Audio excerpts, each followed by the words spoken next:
Millie Bobby Brown is suing Fort Worth for copyright infringement on a dance move. The question is this: can a dance move be protected by copyright? And the answer is no, and yes. And that's the hook.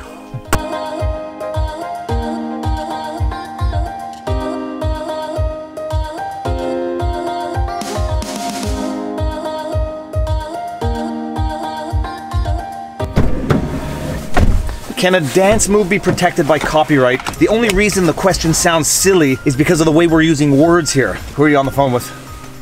Hey Mel. Hello. Hey, you want a cameo in a Vlawg? Do you think you can copyright a dance move? Oh, good question. If it's yeah, I think so. Like, I feel like you can copyright the laws, like whoever came up with that. That is the correct answer. You can copyright a dance move. Well, we'll get into this. Okay, here, finish your conversation.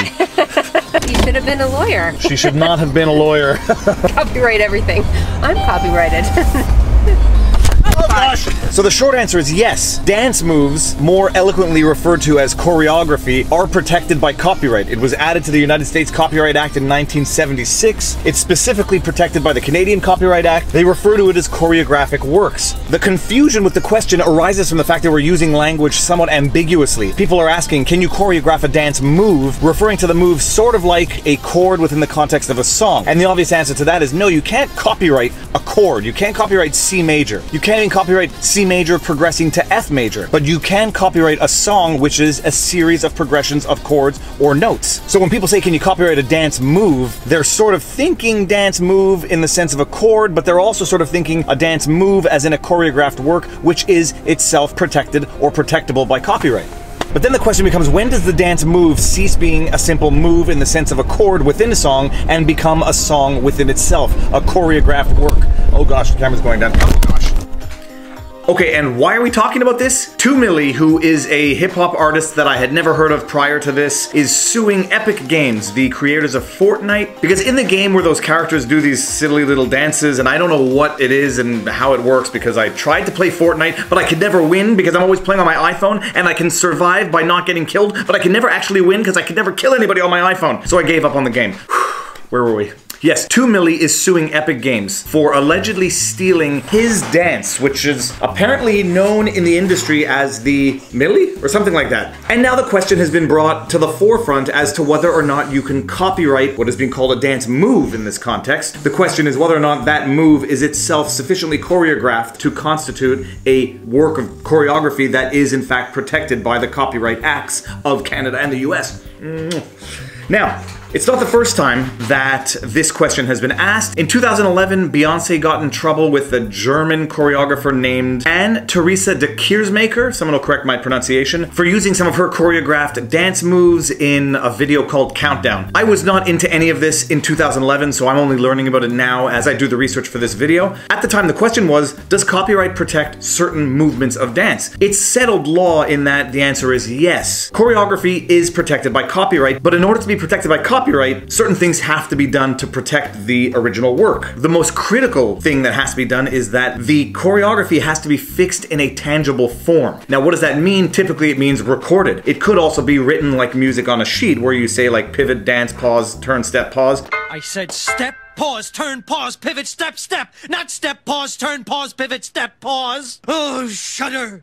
Important thing to know here. Copyright is not like trademark. Trademark, you actually have to actively pursue violators of trademark in order to continue to protect and benefit from trademark protection. Copyright, you do not have to go after every copyright infringer in order to protect your copyright. Your copyright exists. Failure to go after copyright infringers might have an impact on damages you could be able to claim at a later date. If you've let the entire world use your copyrighted work without going after any of them, and then you decide to go after one entity in particular, the question is going to be, what are the damages you have sustained in the grand context of total copyright infringement that you have never actually ever actively pursued? Incidentally, I hope everyone likes my accidental tie-dye.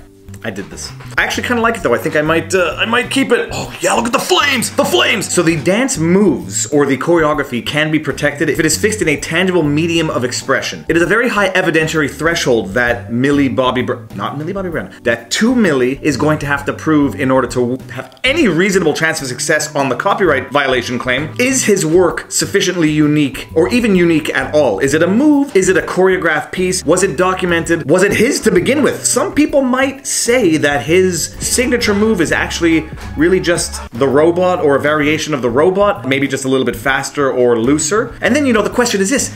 We need a visual for this, something for your nightmares. If I do the floss, how do you do the floss? No, like this? Is this video gonna get copy striked or claimed? And by whom? Who owns the floss? If I do this, are the Bee Gees gonna come after me? Is this copyright infringement? I'm asking you. I'm gonna keep doing this until you answer. When you appreciate that I'm doing this alone in my house with the 2 dogs watching me right over there, gets even crazier. Okay, illustration complete. Okay, my prediction, this is not a legal opinion. Incidentally, let me just qualify this with the caveat. Nothing in this video constitutes legal advice. If you need the advice of a lawyer, consult with a lawyer in your proper jurisdiction. Nothing in this can be construed as legal advice. If you take it as legal advice, it's at your own risk and peril.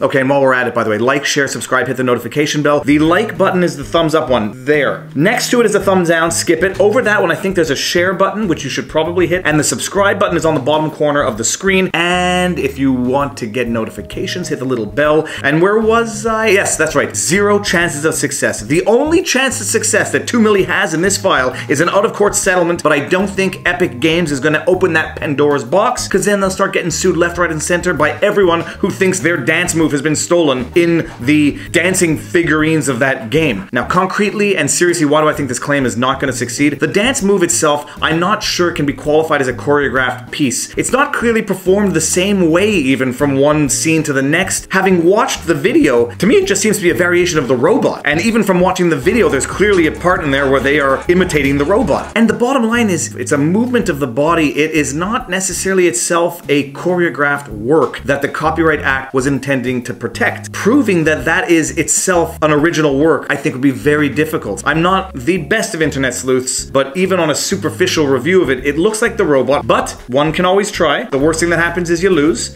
pay some legal fees, and get a tremendous amount of publicity that you would have otherwise never gotten. I know 2 Milli says he's not doing it for the publicity, and I have no reason to doubt his intentions. There are fringe benefits and fringe risks from taking lawsuits, that being exposure. And I call it a benefit and a risk because it can be beneficial. You know, they always say any publicity is good publicity. It can be a risk in that if anyone remembers the Mike Rowe soft lawsuit where I think somebody named Mike Rowe had a domain and Microsoft wanted to get it and they said you are infringing on our trademark, and the guy said, okay, well just pay for my fees and pay me a small amount of money and I'll give it to you, and they said no and they sued, and in suing overnight all the variations of Microsoft domains were available, got purchased by third parties. That is where publicity is a risk. And we're having lawyers who appreciate the risk of making a lawsuit public would advise you, maybe just pay the person a little more than you think you ought to, and while you're doing that, go protect yourself in every other respect so that you don't get screwed by every other cyber squatter and cyber predator out there. That is your Law Vlog Thursdays. If you like this, share it, spread the word, peace out, and subscribe.